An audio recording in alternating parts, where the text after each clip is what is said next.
What was that? Where's that voice?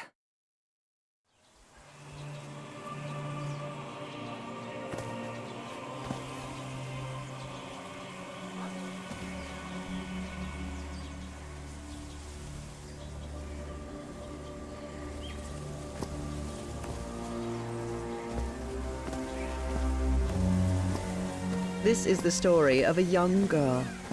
A girl who had strange and disturbing dreams.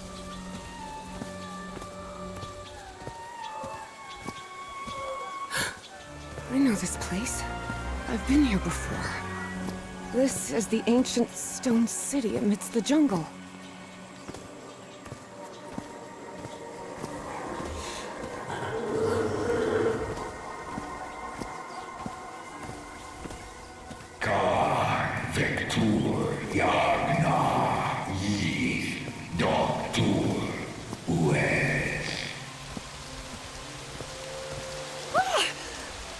Oh, sweet Jesus. Okay, ignore him. Just ignore him. He's not gonna hurt you. Just keep going.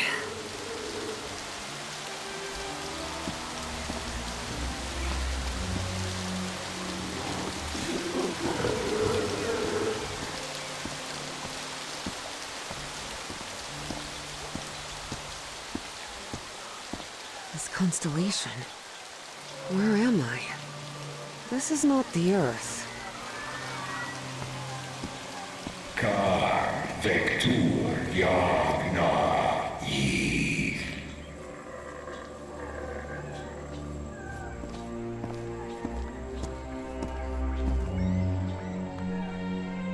Kan Vector Yagna Yith.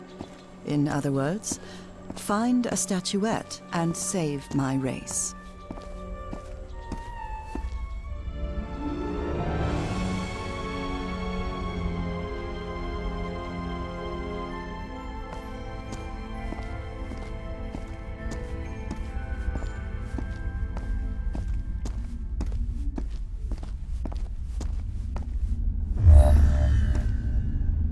The statuette!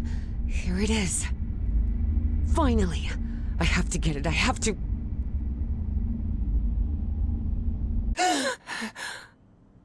This is the story of Evie Drayton. Quick, quick. Before I forget. Where did I put my notebook? I have to write everything down. Looking for answers was part of Evie's observant nature and analytical mind. Her recurrent dreams began shortly after a period in 1956, when she'd completely lost consciousness.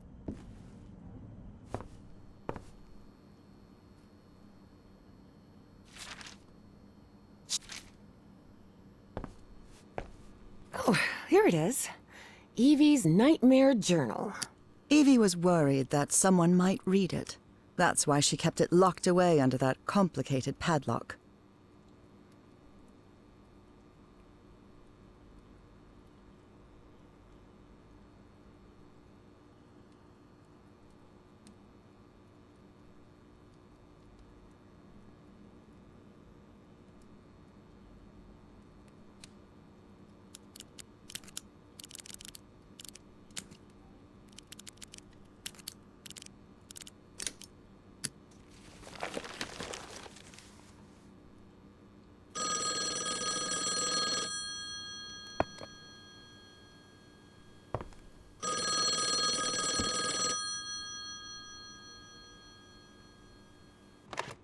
Yes, Is this...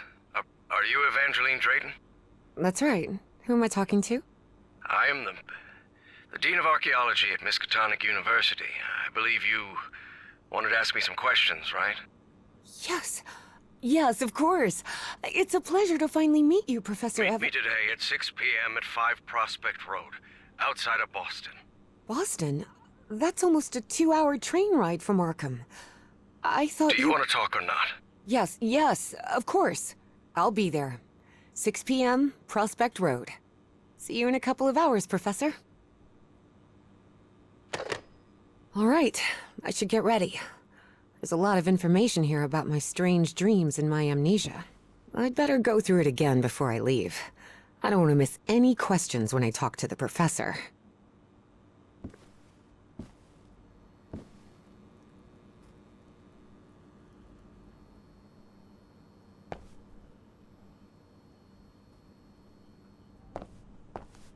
Before leaving, Evie asked herself if she had finished gathering all the information in her room.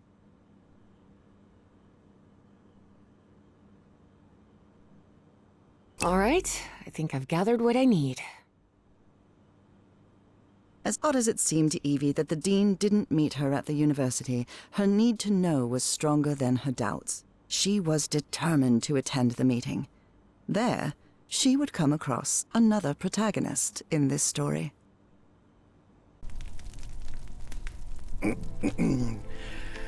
So, you have finally decided to talk to that young lady, Professor.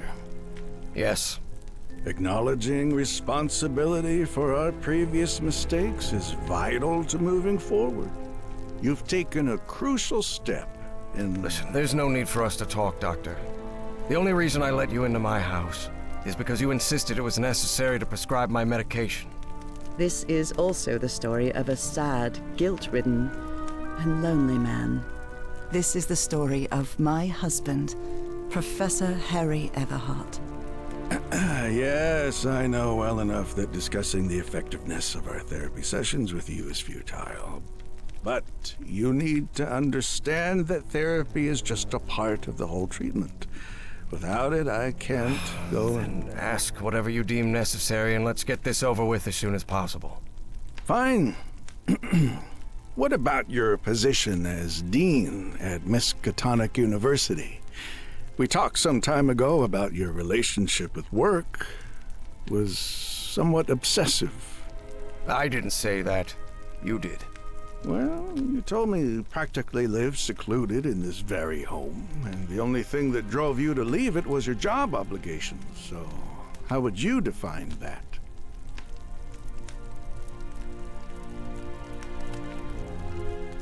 I do what they pay me for. Teaching, student assessment, and certain logistical duties fall within my responsibilities. Cheering at the Miskatonic Mariners football games does not. And are you happy with that? With your life now? What kind of question is that? Well, I'm asking it because it sounds like you're subjecting yourself to a kind of self-punishment. I am not. Next question. There's another topic you've never wanted to delve into, Professor. Would you now be open to... You're going to do it anyway, so go ahead. Okay. What happened to your wife, Professor?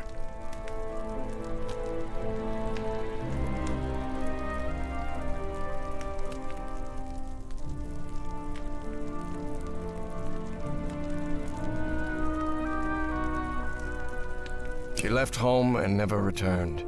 Harry hated giving details about my absence, for lack of a better word. Especially if those details meant talking about a certain expedition.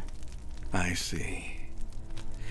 And how do you feel about that? What's my wife got to do with all this? You see, the reason I'm asking, Professor, is because when we began therapy, you mentioned visions. Some sort of oily shadows casting themselves on the wall. You mentioned those visions began shortly after whatever happened to your wife. So, tell me, do you still see those shadows, Professor?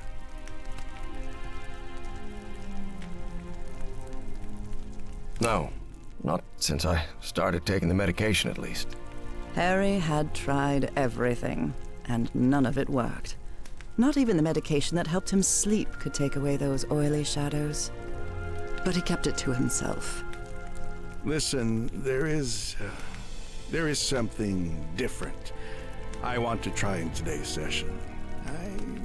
I believe hypnotherapy might... Don't even think about it. Hypnotism is a scam. Professor, with all due respect, I believe you're mistaking mesmerism with hypnotism.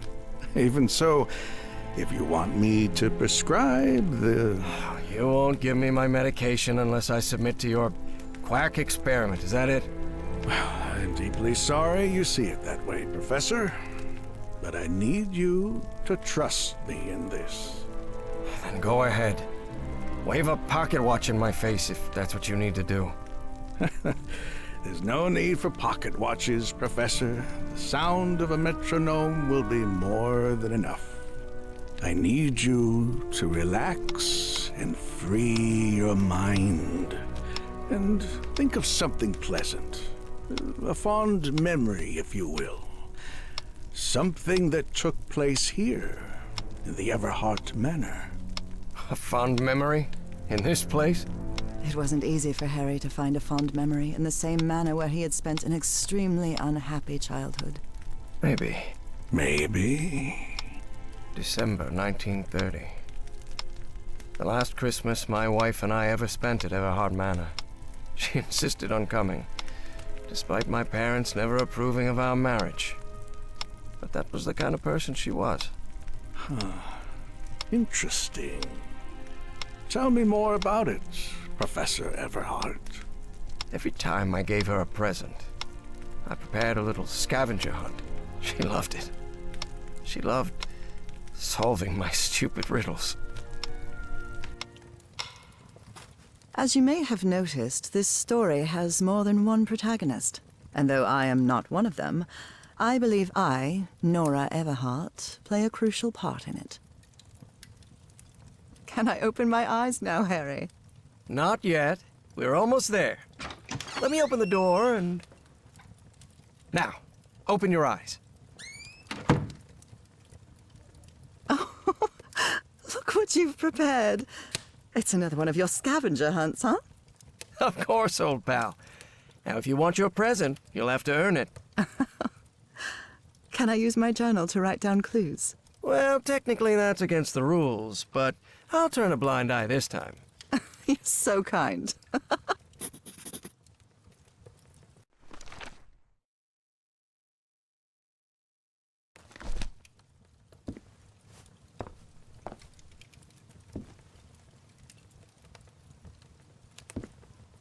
Tell me you didn't vandalize a piano just for a scavenger hunt, old pal.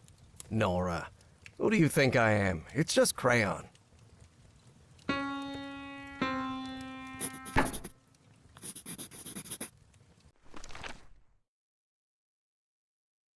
Wait. There's something wrong in this memory. This wasn't... Ignore it. Focus on that moment. Your wife. That happy memory.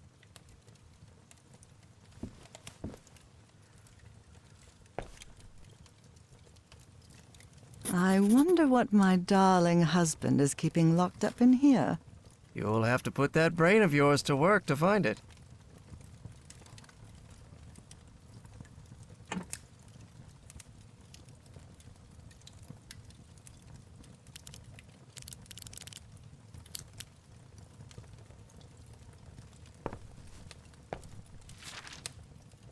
Oh, look at your sad little face in this photo. You know me.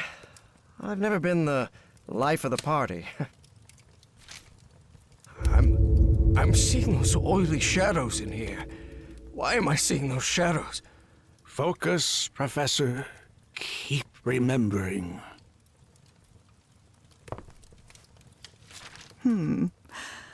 What are you up to now? This darkness. Everhart Manor. But my house is not... Professor, don't drift off. Keep going.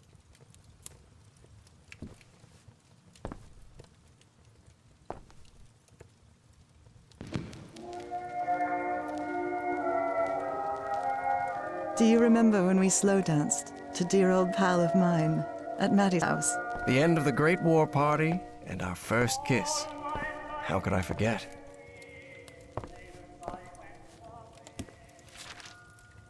A new decade. I wonder what the future has in store for us.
Oh boy, what a drawing. Is this supposed to be a tree? Of course it is. I'm doing the best I can with my limited art skills. Well, at least you're good at playing the piano.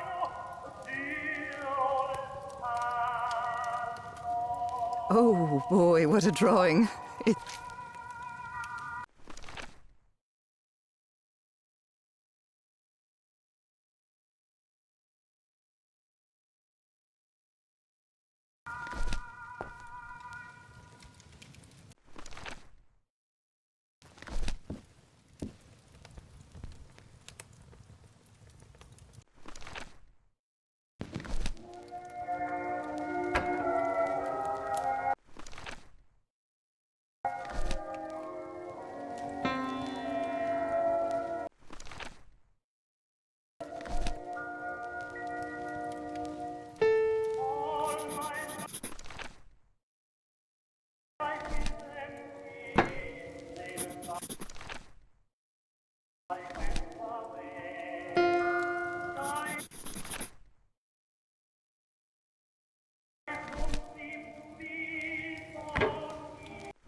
Can't believe it! It's that statuette! And it even has a black ooze orb. Just what I wanted for Christmas. No. Wait. What do you mean a statuette? Don't touch it, Nora! Keep going, Professor. It's important. Where is the statuette now? You're no psychiatrist. Who are you? I'm not going to ask you again, Professor Everhart.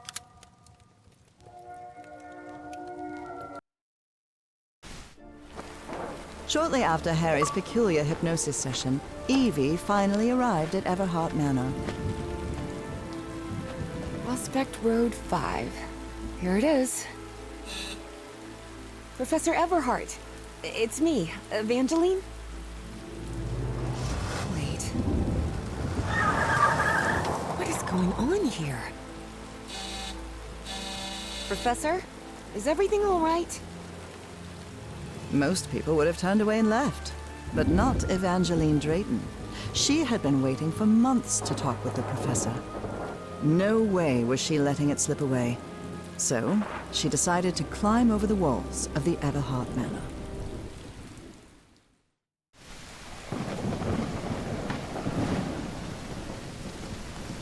Ugh. This looks like something straight out of Tales from the Crypt.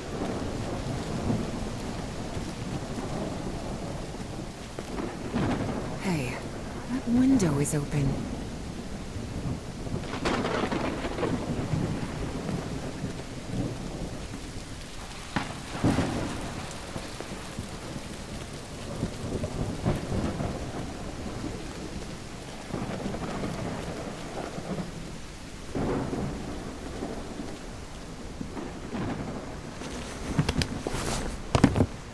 Professor Everhart. It's me, Evangeline.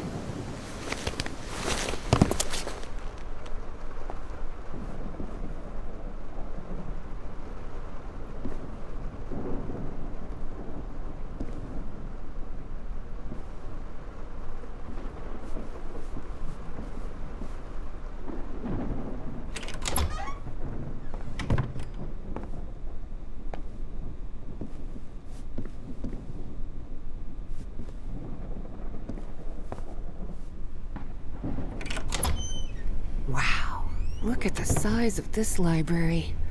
It's almost as big as Miskatonic's. Actually, it wasn't even a third the size of Miskatonic's library, but young people can be terribly impressionable at times.